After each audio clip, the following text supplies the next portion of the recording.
I want to begin by making absolutely clear that I unconditionally support Kobold Press and other publishers who are developing new tabletop role-playing games under an open license, as opposed to what Wizards of the Coast plans to do with their 6th edition. After releasing some videos critiquing and giving suggestions to improve One D&D, I plan to stop producing those videos and essentially boycott One D&D. Wizards of the Coast plans to release 6th edition under a restrictive license. That intent was made clear during their OGL debacle. Statements by Kyle Brink notwithstanding. The CEO of Wizards of the Coast continues to say to investors that D&D will be much more monetized, and they continue to tell investors that they plan to increase Wizards of the Coast's profits by 50%. Given that, I think it's incumbent upon all creators who support open gaming to give at least as much coverage to publishers who are committed to open gaming as they are giving to Wizards of the Coast. That said, Kobold Press's new Project Black Flag release leaves players wanting. It reflects One D&D's problem of being a piecemeal playtest that does not have clear design goals. As someone on my server said, it's like a game trailer with no gameplay. It provides rules for this game's version of races and backgrounds, but nothing about classes or combat or other core mechanics. Yes, they are making clear that one goal is to be backwards compatible with 5th edition D&D. But Wizards of the Coast is making the same claim with One D&D, while introducing feats and multiclassing as core, and completely redoing feats and many spells, and redefining core terms. Now, while my critique is the same as against Wizards of the Coast's 6e, it is not in the same spirit at all. Unlike Kobold Press, Wizards of the Coast, as subsequent events made clear, has had an incentive to obscure its design goals from the players. They've wanted to control the conversation to ensure that the new edition goes down a predetermined path that shares many similarities with 5th edition while still being a new edition, so that they can better remove third-party support for both 5th and 6th editions. Kobold Press, on the other hand, has no reason to obscure its design goals, and I have much more faith that they can correct their course. First, an overview of the changes. First, the name. It says Core Fantasy System in brackets many times throughout the text. This appears to be a placeholder title. It's not very sexy, admittedly, and I will still refer to this game in development as Project Black Flag, although admittedly that's not a very good name for a game. One other thing it does is that it divorces the ability score increases that have traditionally been with race and in the One D&D playtest with backgrounds, and just makes it part of determining your ability scores. The point by chart extends up to an 18, while maintaining the cap of ability scores at 20. It also offers a slightly higher standard array of ability scores. It's clear that every character is supposed to get an 18 at level 1. One big change is that race and subrace are replaced with lineage and heritage. Lineage is reflected in your physical biology, and heritage is your cultural upbringing. We are only given what seems like a slice of dwarf, elf, and human. While heritages are provided under each lineage, it makes clear that you can choose a heritage from a different lineage, and that this is a way to reflect someone who has parents of different lineages. So it's possible to have a dwarf elf or a human dwarf. Feats are renamed as talents, which I think are a better name than feats. And like in the One D&D playtest, your background gives you one talent at level 1.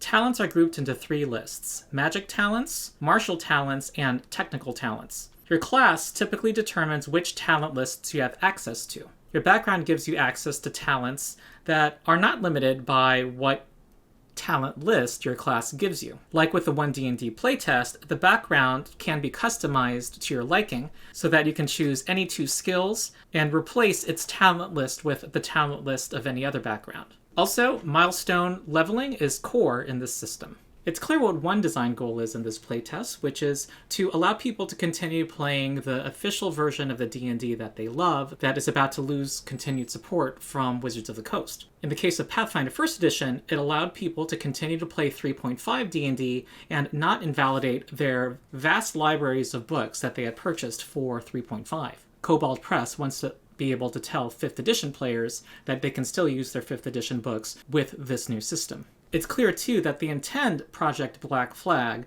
to be the go-to system for every third-party publisher to continue publishing for the mechanics of 5e. The name is generic and called Core Fantasy System.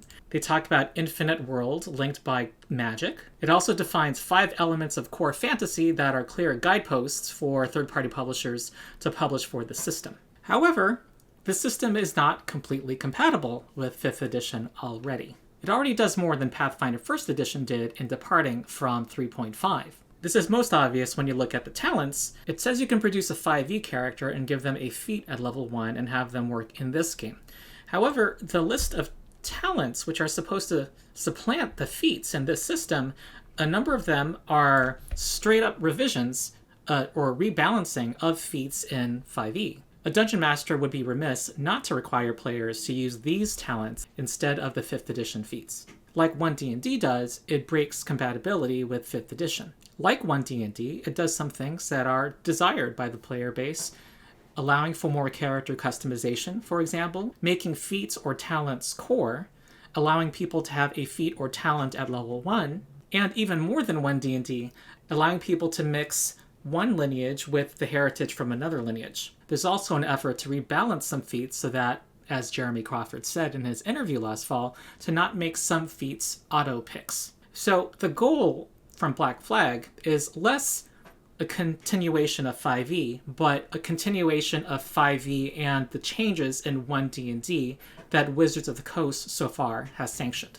They have not said what their overall design goals are, and so the feedback that people can give, it is unclear what they're looking for.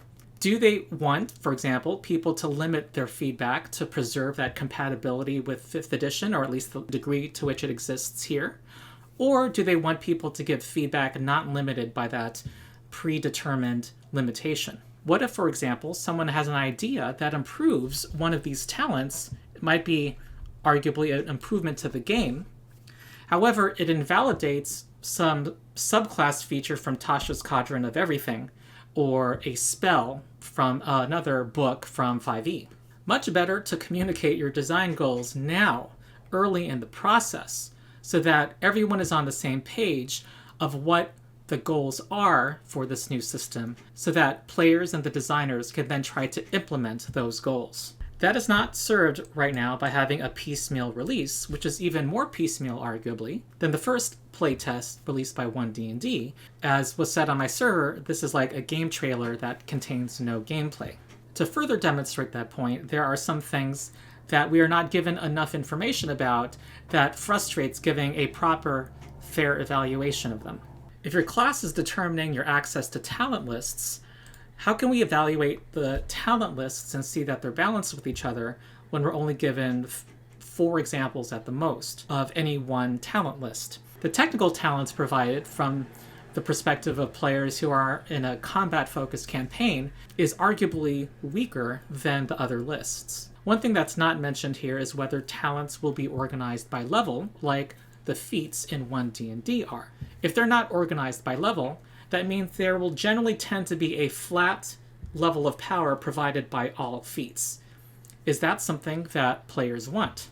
Does it serve our purposes for skill-focused talents to be in a pool that is presumably equal in power as the other talent lists, and for them all to be undifferentiated by level requirements? Also, some of the changes to these talents seem to be intended to address some funky imbalances in the 5th edition system. One example is mental fortitude, which allows somebody who's under an effect that requires a mental saving throw to make a new check every round, and once per day allows you to re-roll the save and take the new result. 1, we don't know how this interacts with advantage, which this document is silent on, and 2, this feat has its value because of the power of save or suck effects that attack your mental capacity and can remove you from a combat. Do we want those save or suck spells to be as strong as they are in 5th edition?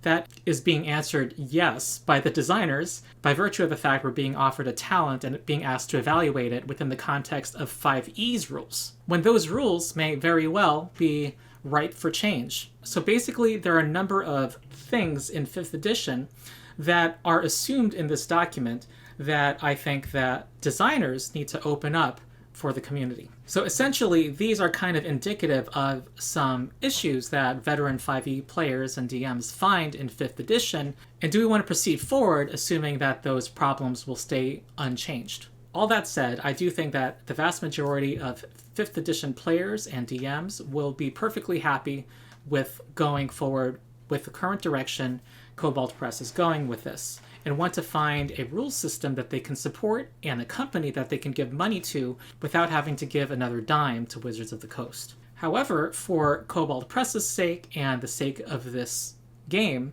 why not make some changes that will improve people's play experience and DM's DMing experience? Pathfinder 2e is still out there, and as I've been arguing for a while, its beginner box makes it as easy, if not easier, to learn than D&D 5th edition, as testified to by Basic Liches, which I'll point to their video. Because my point of view is that there is room for a mid-weight game that is not as rules-intensive as Pathfinder 2nd edition, that does not completely invalidate people's 5e libraries, and addresses some common complaints about 5th edition. Because after all, it's widely known that many tables already deviate from 5th edition's rules, either through long sets of house rules, or by unwittingly not following the rules as written, because the rules are either poor or not read closely. 5th edition is simply at a different stage of its design development than 3.5 was. 3.5 was another go at refining a system established by 3rd edition after a few years of actual play. 5th edition, in contrast, is essentially a first go at the system. The bonus action system in 5th edition was never playtested. There hasn't been an effort until now to revise 5th edition to address some common complaints that have crept up after years of actual play with the system. What I hope Kobold Press will do in the future is have a more open dialogue with players about the overall design directions of the system, and in the next document more of a playtest of different systems players can play with and get feedback on. There are some common complaints about the system that it's time to start exploring solutions for. One complaint is the lack of character customization. For example, on the One D&D subreddit, I posted this survey where the clear majority wanted feats to not have to compete with ability score increases. However, talents and ability score increases continue to compete with each other in this document, where improvements are spent either on improving your ability scores by 2 or on a talent. Another bugaboo that has made DMing 5th edition difficult has been the difficulty of balancing encounters. I'm going to link this article in the video description, but basically 5th edition's monsters violate the guidelines in the Dungeon Master's Guide chart for statistics for monsters of certain challenge ratings. We don't know whether the design team plans to address that in a new bestiary. And also, 5e has been plagued by the fact that bounded accuracy can be broken by parties. A level 1 party can cast the Bless spell and have a Peace Domain Cleric that gives the party a bonus that can catch up to what being level 20 gives those same party members. But we see some things in here that maintain the ability of parties to break the math and make it harder for DMs to balance encounters. The dichotomy of being proficient and non-proficient in something persists, and the ability to double your proficiency bonus persists, such that at level 17, you can have someone have plus 12s and plus 0 in others. In 5e, this has created a situation where the results of many rolls are determined in advance, including rolls that can completely remove a creature from a battle. Why not lessen the gap between proficient characters and non-proficient characters? The inclusion of a talent that gives us straight +1 to spell attack rolls and DCs within one school does not inspire confidence that the design team is concerned about controlling the math. Do we still want a situation where we have imbalances like the Tarask being trivialized by a low-level spell? Do we still want save or suck effects to be as sucky as they currently are? There probably will not be a revolt of the 5e player base if Polymorph were reined in a bit, or if Force Cage provided a saving throw. Also, there's something here that I would argue increases the martial caster divide. Under magic talents, which I am going to presume are only available to spellcasting classes by default, Mental fortitude, which prevents you from being incapacitated by effects that target your mental saving throws, are only available to them. It's clear that these martial talents, armored combatant and combat conditioning, give more durability to martial characters to allow them to avoid more hits and to take more damage. However, if save or suck effects remain in the game as they currently are, then this doesn't really close the gap. If there continue to be powerful effects like polymorph that target your mental saving throws, and the talents to get those are not readily available to martial characters. Also, magic items. Right now, there's very little guidance for dungeon masters on when and how many magic items to give to parties of a certain level. And the encounter balancing is done in 5e with no magic items presumed. Now's the time to create that chart that is mathematically consistent that the monsters follow from levels 1/8 to 30, and also to have clear points at which certain abilities like flying are presumed, or when parties are presumed to have +1 weapons. Let's have more guidance on when +1 weapons are made available to a party. And also, let's give them prices. And let's give DMs guidance on how much gold to give to parties of a certain level that they can always deviate from. But at least they'll have guidance from the system, and the system will have some presumptions it can balance itself around. Maybe we want to address the death and dying rules so that low levels are not as lethal and higher levels are not as unchallenging. Maybe we want to address yo-yo healing and popping someone back up with a healing word spell. Maybe we want to have more defined rules in areas where 5e currently puts on DMs the burden of having to design the balance of the game on the fly. Rules around stealth and invisibility, rules on conjuring creatures, and how to deal with illusions. I don't mean to be nitpicky or overly negative here. I just want to point out that there's a lot of things that 5e players really want from the system that the system currently does not give support for, and it's at early in the development process of this game that we should start talking about what we want. And we should start asking questions about what we want to keep and what we want to prioritize, and if two goals are in conflict, which of those goals we want to favor. What I'm putting out is essentially going to reflect my own biases to allow DMs to have an engineered system that is more balanced. Maybe that's not what the majority of current 5e players and DMs want, but what definitely needs to happen is that the asking of the questions needs to begin now, and working out what the design goals are so that the players and the design team can collectively try to implement them. I think the current track that Kobold Press is on with this document to simply be consistent with what 5e is and what Wizards of the Coast has already done with One D&D is too limiting to the conversation and is limiting the quality of the feedback that people can give. Just because 5e was hugely successful does not mean it was successful because it was a reliable, durable system. Yes, Kobold Press does have the goodwill of the 5e community right now and can benefit from being familiar to 5e players, but it also lacks the sheer power of the brand that Wizards of the Coast has and its marketing muscle, and is now having to compete with a field of other third-party publishers. Pathfinder 2nd Edition is out there, and also there are RPGs that some would argue do mid-weight tactical fantasy gaming better than 5e, such as 13th Age, Fantasy Age, and Savage Worlds, all of whom are published by companies committed to developing the Orc license. Anyway, those are my thoughts so far on this document. I hope that those in Kobold Press will consider them going forward. I wish them the best in their endeavors and will continue to offer my thoughts. I applaud Kobold Press and their commitment to open gaming and to be part of the process of developing the Orc license that Paizo announced so that publishers can put the rules out in a collaborative ecosystem instead of in a walled garden, so that we can have these conversations and exchanges of ideas to make sure all of our games are the best they can be to accomplish the goals and the audiences that we want to serve. So that's it. I am Ronald, the Rules Lawyer. If you've enjoyed my thoughts, please like and subscribe. I will continue with more coverage on Project Black Flag. You may also want to check out my critiques of One D&D and its design, which I think will really inform the conversation. I think, for example, that the bonus action system is antiquated, and I'm going to point to a video that I think that those who are involved in designing Project Black Flag should definitely check out too. Also, join my Discord community where we continue these conversations and support my Patreon. So that's it. I hope you've enjoyed the video, and I'll see you next time. Bye.